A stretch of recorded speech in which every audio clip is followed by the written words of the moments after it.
Bonjour à tous, merci de nous suivre ce vendredi 13 avril à la une de l'actualité.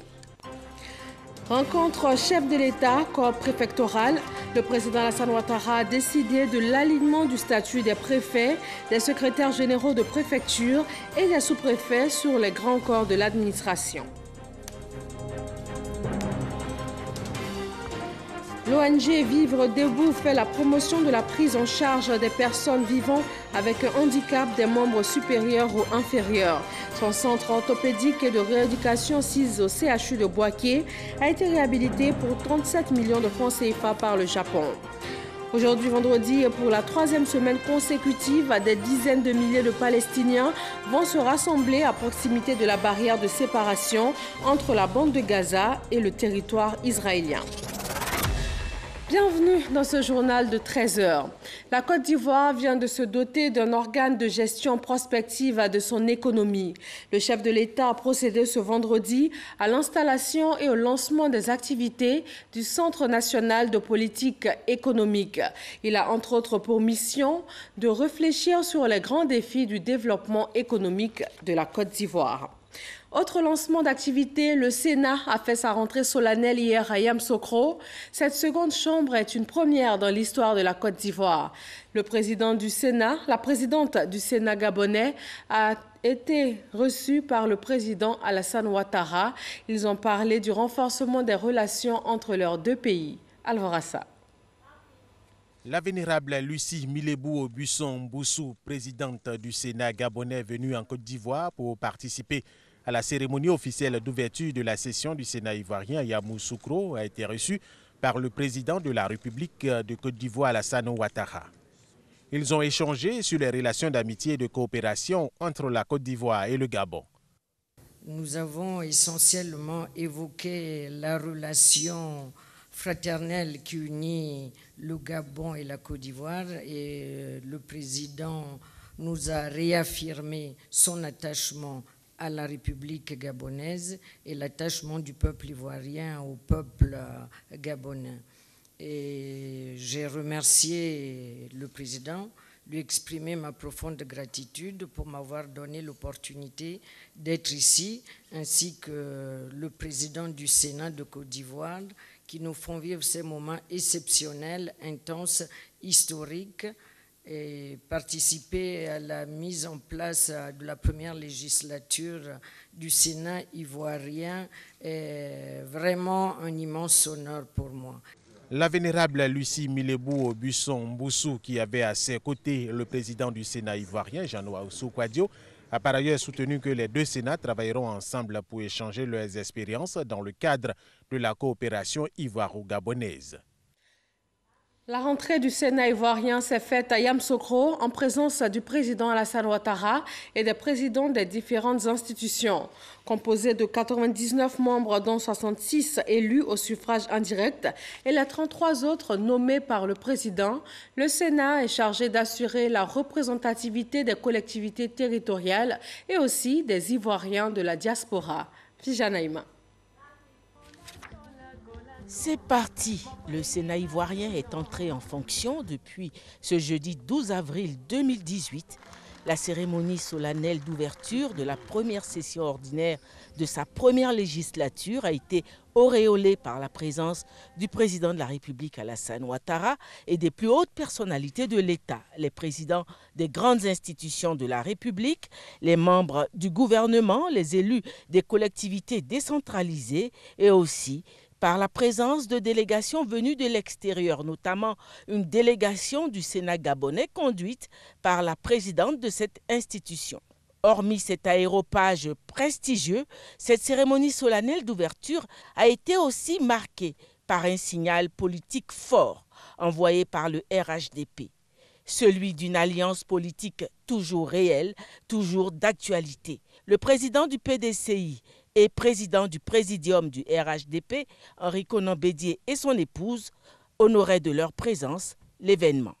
Dans son message d'ouverture, le président du Sénat a d'ailleurs salué cette alliance politique, affirmant ainsi la volonté de la deuxième chambre du Parlement de travailler à la consolidation du RHDP. Il faut noter que sur les 66 sénateurs issus des élections sénatoriales du 24 mars dernier, 50 sont militants du RHDP contre 16 indépendants. Notre institution est installée à une étape charnière de l'histoire de notre pays et de celle du monde. Notre époque est en proie aux mutations profondes, des mutations aussi bien dans les domaines des sciences, des techniques, des technologies nouvelles, de la médecine que de la sociologie. Ces changements se reflètent dans le monde politique et dans la manière même de faire la politique. Pour ne pas disparaître ou rester statique face à ces changements, nous devons chacun à son niveau nous adapter. Fort heureusement, et en ce qui concerne notre pays, au plan politique, une dynamique nouvelle a été enclenchée avec le Rassemblement des oufouettistes pour la démocratie et la paix, le RHDP. Je voudrais saluer ici solennellement la grande vision du président Alassane Ouattara et de son aîné, le président Henri Konan Bédié, ainsi que le président Albert Mabry Touakeus, de l'UDPCI, Anzoumana Moutaï du MFA, Soro Brahima de l'UPCI, Joseph Sekaseka du PIT, qui ont décidé de renforcer les bases de cette alliance politique née en 2005 et qui nous a permis de gagner toutes les élections et de gouverner ensemble paisiblement la Côte d'Ivoire. En effet, c'est grâce à la paix retrouvée avec les RHDP que nous pouvons aujourd'hui construire des routes, des autoroutes, des usines, des entreprises, des châteaux d'eau, des universités, des écoles, des hôpitaux, que nous pouvons aller et venir librement sur l'ensemble du territoire national sans aucune entrave. Je voudrais donc inviter tous les partis politiques membres du RHDP à savoir oser, avec courage et dans un esprit de fraternité, le pas final, le pas salvateur pour notre pays et l'avenir des générations futures. Le mardi 10 avril 2018, les présidents Alassane Ouattara et Henri Konan Bédié ont posé le pas lumineux qui nous conduira certainement vers la renaissance de la Côte d'Ivoire que nous voulons grande et belle. Oui, le Rassemblement des oufouettistes pour la démocratie et la paix, le RHDP, est un véhicule approprié pour aller vers un changement qualitatif afin de relever le défi le plus important qui se profile à l'horizon, à savoir la consolidation de la paix et la paix, seconde religion de la Côte d'Ivoire. En ce premier jour de rentrée solennelle des sénateurs, le quorum était atteint avec la présence effective des 66 sénateurs élus. Le président Jeannot Ahoussou Kouadio a engagé l'ensemble du Sénat au travail pour relever le défi du scepticisme né autour de la création de cette institution. Le Sénat ivoirien qui fait ses premiers pas a reçu des félicitations et des encouragements. Félicitations du président du Sénat français, Gérard Larcher, dont le message de soutien a été lu par le secrétaire du Sénat ivoirien. Félicitations et encouragements du Sénat gabonais, représenté par sa présidente, Lucie Milebou Aubusson. Nous voulons féliciter spécialement son Excellence, Monsieur le Président Alassane Ouattara, pour le courage politique imprimé à son pays en favorisant la création d'une seconde chambre pour instaurer plus de démocratie à un moment où certains pays remettent en question le principe du bicamérisme. Excellences, Monsieur le Président de la République, distingués invités, chers collègues, Mesdames et Messieurs, dans son discours à Bayeux le 16 juin 1946, le général de Gaulle affirmait sa foi dans le bicamérisme en ces termes. Il est clair et entendu que le vote définitif des lois et du budget revient à une assemblée élue au suffrage universel direct. Mais le premier mouvement d'une telle assemblée ne comporte pas nécessairement une clairvoyance et une sérénité entière. Il faut donc attribuer à une deuxième assemblée élue et composée d'une autre manière la fonction d'examiner publiquement ce que la première a pris en considération, de formuler des amendements, de proposer des projets. Fin de citation. Distingués invités, chers collègues, le Sénat contribue à l'équilibre du système institutionnel. Il joue un rôle essentiel de poids et de contrepoids dans la décision parlementaire. Ce rôle est étroitement lié et sa composition différente de celle de l'Assemblée nationale. Et en général, les sénateurs sont des élus essentiellement territoriaux ou des collectivités locales. Concluant la série des allocutions, le président de la République, Alassane Ouattara, dont l'histoire retiendra qu'il est l'initiateur du Sénat en Côte d'Ivoire, a rappelé la justesse du choix qu'il a opéré. Une nouvelle ère s'ouvre aujourd'hui dans notre pays, avec les deux chambres du Parlement, que sont l'Assemblée nationale et le Sénat. L'institution du Sénat en Côte d'Ivoire n'est pas un luxe, mais bien une nécessité de développement destinée notamment à assurer une plus grande rigueur dans le travail parlementaire et une efficacité accrue par la possibilité d'une lecture différenciée des projets de loi. En effet, avec une seconde chambre représentant les collectivités territoriales et composée de personnalités d'expérience de divers horizons, professionnels ou politiques, de l'intérieur comme de l'extérieur des Ivoiriens, reconnus pour leur expertise et leurs compétences avérées dans divers domaines, le Sénat devient un cadre de réflexion de haut niveau qui ne peut qu'enrichir notre jeune démocratie. Le Sénat, c'est la chambre de la sagesse. Conformément à la Constitution, je procéderai ultérieurement à la nomination du tiers des sénateurs afin de lui permettre son plein effet dans son fonctionnement. Et je peux vous dire que j'ai reçu de nombreuses propositions et candidatures. J'ai vu fonctionner le Sénat dans les grandes démocraties et compte tenu de l'évolution de notre pays, j'ai considéré, moi, qu'il était important que nous ayons un Sénat. Oui, et nous venons de le faire et je crois que nous devons nous en féliciter. Et je veux rappeler que le président Bédié, quand il était aux affaires, avait prévu également l'installation d'un Sénat. C'est une convergence de points de vue que je voudrais souligner. Le président de la République a aussi attiré l'attention des sénateurs sur les attentes placées en eux par le gouvernement. Je félicite, mesdames et messieurs les sénateurs, pour votre élection et je vous dis que vous avez une charge importante. Et je félicite en particulier, mesdames les sénatrices, au nom de 8 sur un total de 66. Alors évidemment, vous me connaissez, mesdames, je dis que cela est totalement insuffisant. Oui, nous devrions avoir au minimum, comme je le souhaite, 30% de sénateurs, donc sénatrices, donc à peu près une vingtaine.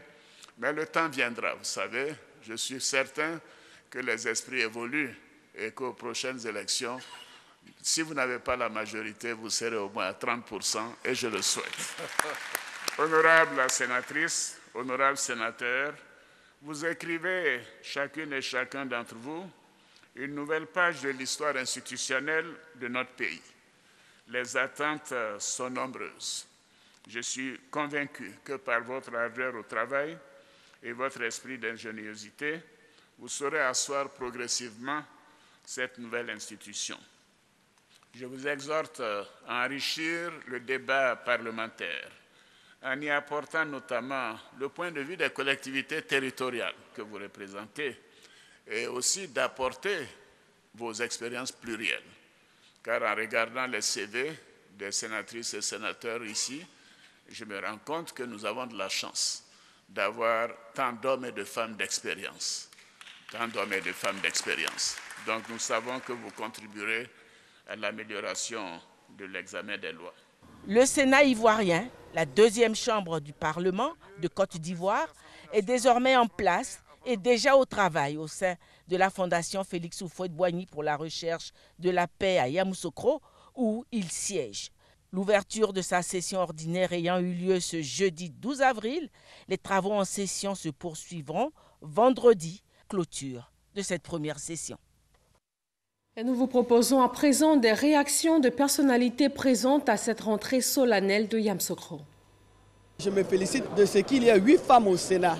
Connaissant chacune d'entre elles, connaissant leurs qualités, mais je n'ai aucun doute que non seulement elles contribueront au bon fonctionnement du Sénat, mais elles feront en sorte que les préoccupations des femmes soient prises en compte. Je sais aussi qu'elles vont inspirer d'autres dames afin que pour les prochains Sénats, nous ayons beaucoup plus de femmes. Comme il y a des femmes qui vont être nommées au niveau du Sénat, nous espérons, le président l'a dit, qu'il y ait plus de femmes au Sénat parce que c'est ensemble que nous allons conduire notre pays vers le développement durable et équitable. L'émergence de la Côte d'Ivoire doit s'accompagner d'institutions fortes et le Sénat participe à ce renforcement-là. Nous sommes très heureux d'avoir participé à cette belle cérémonie. Le président élu est quelqu'un de métier.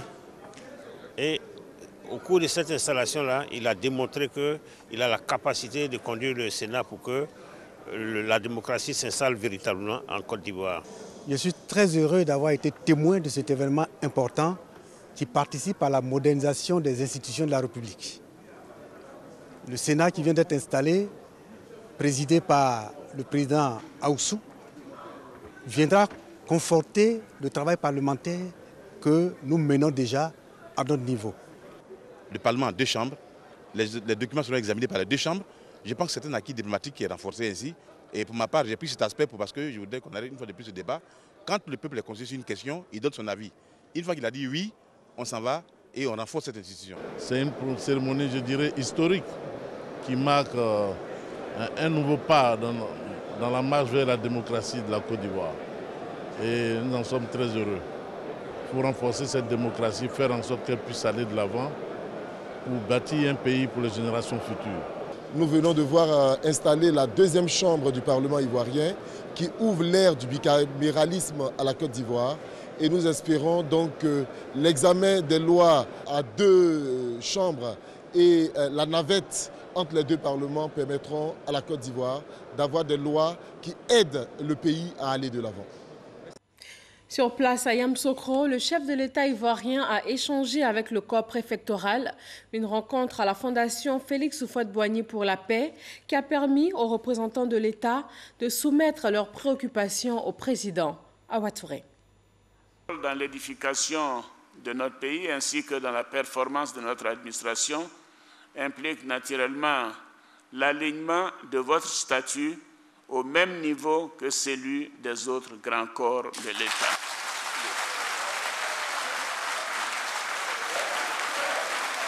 Explosion de joie et manifestation de reconnaissance du corps préfectoral au président de la République Alassane Ouattara pour cette importante décision qui va dans le sens de l'amélioration du traitement salarial des représentants de l'État dans les régions. Pour cette deuxième rencontre avec le président de la République, ils sont venus de toutes les régions de la Côte d'Ivoire. Le porte-parole du corps préfectoral, le préfet de Boundiali, a présenté un tableau des difficultés rencontrées sur le terrain dans l'exercice de leurs fonctions. L'occasion aussi pour lui de soumettre leurs préoccupations au chef de l'État. Les membres du corps préfectoral s'engagent à redoubler de vigilance à travers la collecte d'informations et l'animation des comités de veille et d'alerte précoce. Excellences, Monsieur le Président de la République, les membres du corps préfectoral constatent que la question du foncier rural demeure entière en dépit des actions menées par le gouvernement. Ils soutiennent à cet effet la création de l'agence foncière rurale à fort spécifiquement dédiée au traitement de la question sous tous ses aspects et attendent son déploiement effectif sur le terrain. Le ministre de l'Intérieur, Sidiki Diakité, ministre de tutelle, a exprimé sa gratitude au président Alassane Ouattara pour ce dialogue direct avec le corps préfectoral qu'il a souhaité, tout en n'omettant pas les nombreuses actions déjà menées en faveur de ce grand corps de l'État. Excellences, Monsieur le Président de la République, au moment où je prends la parole pour introduire cette rencontre, permettez que je relève ici votre constante vision pour une administration du territoire forte, incarnant les valeurs de la République et dont la mission se déploie autour des objectifs de préservation de la paix, de relais et de mise en œuvre des politiques publiques, de courroie de transmission des aspirations des populations au gouvernement et au président de la République. Et cette vision, Excellence, Monsieur le Président de la République, est confortée par les actes que vous avez posés depuis votre accession au pouvoir d'État. Le président de la République, en réponse, s'est dit heureux de cette nouvelle rencontre avec le corps préfectoral qui l'associe au succès du gouvernement dans la construction d'une nation moderne qui aspire à l'émergence. Ces échanges directs avec vous sont des moments importants car ils permettent de mieux cerner le climat social et politique. Depuis notre dernière rencontre, beaucoup de choses se sont passées dans notre pays. Nous avons également fait des progrès importants dans les domaines de la sécurité, de la stabilité institutionnelle, de la réconciliation et bien évidemment du développement et de la modernisation de la Côte d'Ivoire. Je me réjouis que 95% des Ivoiriens qui avaient quitté le pays pendant la crise sont de retour et ont retrouvé leur famille. Nous nous sommes engagés à faire en sorte que les Ivoiriens, quelle que soit leur ethnie, leur religion ou leur région, doivent vivre ensemble en parfaite harmonie, en symbiose. Tous ces progrès sont aussi à mettre à votre actif, car vous ne ménagez aucun effort pour mettre en œuvre et suivre la réalisation des décisions gouvernementales sur le terrain. Je voudrais donc vous exprimer ma reconnaissance, celle du gouvernement et de la nation tout entière. Toujours dans le cadre de l'amélioration des conditions de vie des préfets, secrétaires généraux de préfecture et sous-préfets, le président de la République, après les 200 millions offerts lors de la rencontre de 2013, leur a offert ce jeudi, lors de leur seconde rencontre, une nouvelle enveloppe de 200 millions de francs CFA pour la constitution du fonds de la mutuelle du corps préfectoral. En marge de la cérémonie de rentrée du Sénat, le Premier ministre est allé présenter ses civilités à la reine-mère des Baoulés, Sa Majesté Akwa Boni II. Amadou Gon Coulibaly était accompagné du président du Sénat et de plusieurs autres membres du gouvernement. Direction Soubré, à 239 km de Yamoussoukro. Suite à l'incendie du marché de la ville, des violences ont bouleversé le quotidien des populations. Le procureur général a près la cour d'appel de Daloa a fait une déclaration. Alexis Ouedraogo. Le 6 février 2018, suite à l'incendie du marché de Soubré, des manifestations d'une rare violence ont éclaté dans cette ville. Elles ont occasionné la destruction par incendie des locaux de la mairie, de ses services techniques, de la résidence du maire, ainsi que des résidences de particuliers. L'enquête ouverte à la suite de ces incendies a conduit à l'arrestation de 6 personnes qui ont été placées en détention préventive. Ce mercredi 11 avril 2018, le nommé Sila Ousmane, le meneur de ces troubles, aperçu en train de distribuer les cocktails Molotov ayant servi à incendier les édifices publics, a été interpellé et conduit devant le procureur de la République près le tribunal de première instance de Daloa. Il a été présenté au juge d'instruction qui, après l'avoir inculpé, a décerné à son encontre un mandat de dépôt. Le procureur général voudrait à nouveau rappeler que de pareilles violences ne sauraient être tolérées. Il en appelle en conséquence au respect des lois et précise que toutes les violations de celles-ci exposeront leur auteur à des poursuites. L'ONG Vivre Debout fait la promotion de la prise en charge des personnes vivant avec un handicap des membres supérieurs ou inférieurs. Son centre orthopédique et de rééducation, au CHU de Bouaké, a été réhabilité. C'est une action de l'ambassade du Japon pour une valeur de 37 millions de francs CFA. Léon Pro. CHU de Bouaké, centre d'appareillage de l'ONG Vivre Debout, marque hier à la recherche de solutions au handicap qu'il traîne depuis l'amputation de son pied droit. Avec les béquilles, vraiment, il fatigue. Alors, je suis venu faire les chaussures à ce que je puisse marcher comme l'avant. Prothèse, orthèse, rééducation de personnes vivant avec handicap, possible désormais au CHU de Bouaké grâce au Japon qui a réhabilité ce centre destiné à ses prestations, mais malheureusement tombé en ruine du fait de la crise ivoirienne. coût de la réfection, 37 millions, portant à plus de 100 millions de francs CFA, l'appui du Japon à l'amélioration de l'environnement sanitaire ivoirien depuis 2012. Avec ce type d'assistance, nous accordons une importance en matière de santé-hygiène et de l'éducation. En recevant ce centre d'appareillage réhabilité, le ministère de la Santé a salué la coopération ivoiro-japonaise.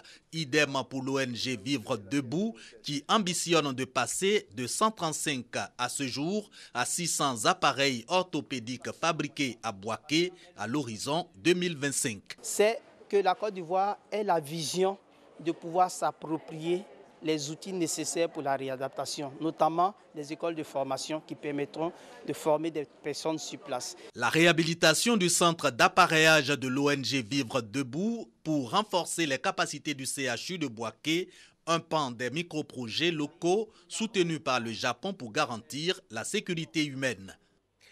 Dans le domaine de la bonne gouvernance, les managers, les auditeurs internes, les contrôleurs et les inspecteurs d'organisations ivoiriennes sont formés. L'Institut de l'audit interne Côte d'Ivoire les outils pour la bonne gouvernance dans l'exercice de leurs activités. Jean-Luc Mangbo. Ils sont issus de l'administration publique, de sociétés privées et de diverses autres organisations exerçant en Côte d'Ivoire.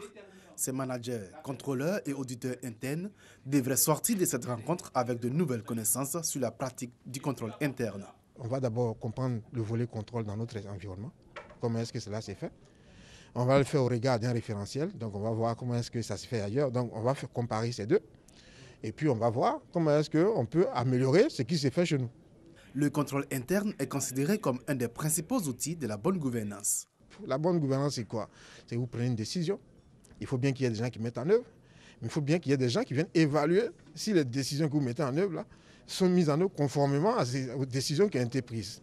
Et le contrôle fait partie des éléments qui vont venir vous dire que vous êtes en train de mettre en œuvre les décisions comme il se doit. Parce que ce contrôle va vous permettre d'identifier tous les risques qui peuvent vous empêcher de mettre en œuvre les décisions qui ont été prises par les dirigeants. La nécessité de la mise en œuvre d'un système de contrôle interne efficace se justifie par l'adoption par le gouvernement de mesures portant création d'un comité d'audit et de gestion des risques à la fin de chaque exercice comptable au sein des organisations ivoiriennes. 40 projets lancés par le Conseil régional du handball sont entrés dans la phase d'exécution. Coût de réalisation 713 millions de francs CFA. Le Conseil a entamé une tournée de vérification. Les chantiers de Katiola et de Fronan avec Hassan Khan et Soro Corona. Katiola et Fronan en chantier. Les travaux portent sur la construction des locaux de la caserne des pompiers civils à Katiola et la construction de nouveaux bâtiments pour le lycée moderne. Ceux de Fronan sont relatifs à la réalisation des salles spécialisées au collège moderne de la localité. Pour s'enquérir de l'état d'avancement des travaux, le Conseil régional du handball a initié une tournée de travail dans les deux localités. Nous lançons une quarantaine de projets. On profite de l'occasion pour dire aux populations, pour dire à nos chefs, que lorsqu'une entreprise arrive pour travailler à la construction d'un ouvrage, il faut l'accompagner. Faire en sorte que nos jeunes qui ne sont plus dans le système éducatif, mais qui sont en âge de travailler, puissent accompagner ces entreprises-là. Et ça leur permet d'avoir des petites ressources pour entreprendre. Pour répondre aux aspirations des populations du handball, ces projets sont exécutés dans les domaines de l'éducation, de la protection civile, de la santé et de la culture. Des réalisations qui vont coûter 713 millions de francs CFA au Conseil régional du handball. Il s'agit de démarrer les travaux, de les faire en fonction des délais qui ont été déterminés dans les marchés qu'ils ont eux-mêmes signés. Et nous ferons en sorte que le contrôle de la qualité des services qui sont faits soit le plus strict possible. Ces infrastructures vont s'étendre dans les 3 départements de la région, Katiola, Dabakala et Niakara. Lutte contre les maladies virales du manioc, des virologues et sélectionneurs de 14 pays d'Afrique sont à Abidjan.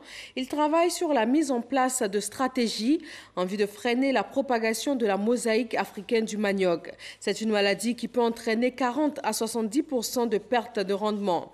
La rencontre d'Abidjan est initiée par le programme ouest-africain d'épidémiologie virale pour la sécurité alimentaire. C'est une opportunité pour les virologues sélectionneurs de mutualiser leurs efforts pour une culture durable du manioc en Afrique. Aujourd'hui, vendredi, pour la 3e semaine consécutive, des dizaines de milliers de Palestiniens vont se rassembler à proximité de la barrière de séparation entre la bande de Gaza et le territoire israélien.